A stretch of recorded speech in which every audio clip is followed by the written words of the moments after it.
Hey YouTube friends. So I need your help, which is the main, I guess, the goal of this video. I want to show you my tattoo, kind of tell you the story of what it was based off of, and possibly get some help on making it a little better. I've had this idea in my head since college, and I went to a tattoo artist a couple weeks ago, and she put it on me. She did exactly what I asked. I mean, it wasn't a problem with the tattoo artist, I don't think. But now that it's on me, I don't regret it, but like I wish that it was had a little bit more flair. So before I show you the tattoo, I just want to give you a little backstory. So when I was sitting in a college organic chemistry class, we were talking about organic chemical molecules. And we learned specifically about this molecule called adamantane. So in chemistry, you have this molecule called a cyclohexane, and there's two different positions. You can have what they call the armchair or the boat position. And it's just the way that the molecules are structured and positioned on itself. So basically what adamantane is that it's three of these cyclohexanes in the armchair position sort of bonded together, and it makes one of the world's strongest molecules because of the position of the carbons and the and the number of carbons. So I thought that was super cool, and I looked more into it in college and realized that whenever you start stringing adamantanes together, they make diamondoids. So adamantane itself is the base structure of a diamond. So I was like, wow, this is super cool. Like, diamonds are strong, they're typically feminine. It just seemed like a good fit for a tattoo for myself. Strong bonds, and the word adamant comes from adamantane. I must admit I've never read comic books, but I am also told that Wolverine's skeleton is made of adamantane because of its strength. So that's kind of a little bit about the chemistry and the backstory behind this idea that I've had since college. And I'm going to flip my screen around and show you. So this is what an actual adamantane molecule looks like. And this is what they mean by the armchair position.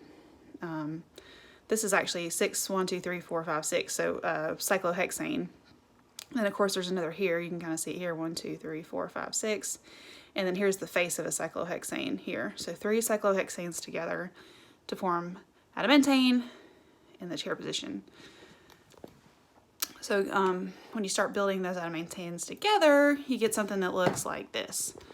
So you got 1 adamantane, 2, 3, 4, and then kind of as you start building the structure, you start getting basically a diamond. So one of the reasons I've been sitting on this idea is because I wasn't sure how to take that and put it out as a tattoo. You know, just one of them would just be kind of weird. So I went to a tattoo artist, and I asked her, I was like, hey, I've always had this idea of having a diamond bracelet. Can you help me figure out what to do? And so basically what we came up with was stringing a series of the adamantanes together and to make a bracelet. And of course we wanted to leave it in this sort of 3D design like this, like you've got the dots and the dashes to sort of help represent the 3D-ness.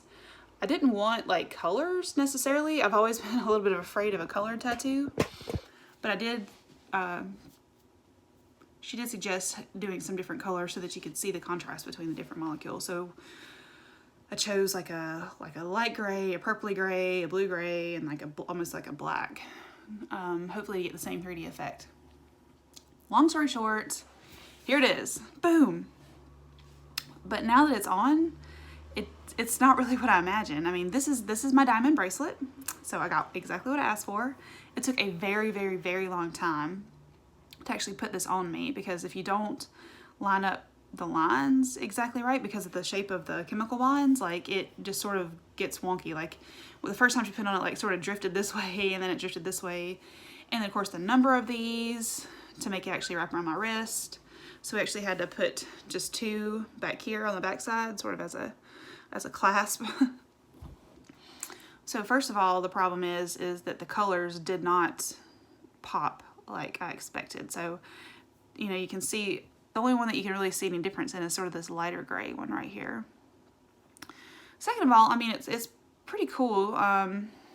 You know, like I say, I got what I asked for, got my diamond bracelet, but it's just, without that whole backstory, so you can really see the good adamantine right there.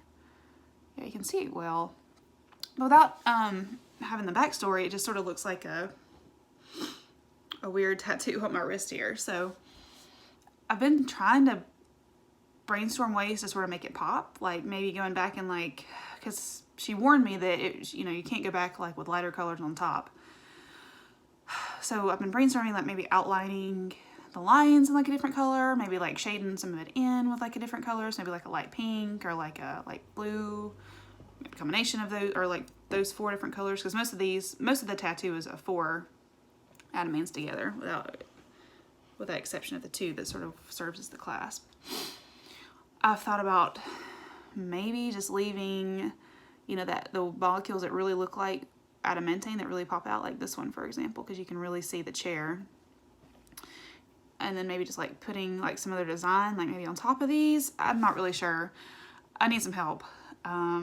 So any of you creative types are out here watching this, please comment below. Tell me what you think. Some ideas to give it some flair and some pop. So that's my tattoo story. Thanks. By the way, I got it like 2 or 3 weeks ago and it still itches like crazy. I don't know if that's normal. I got another tattoo like when I was 18. And so I just don't really remember what that was like, but this thing itches still. And it's still like really raised. I don't know if that's normal. Thanks.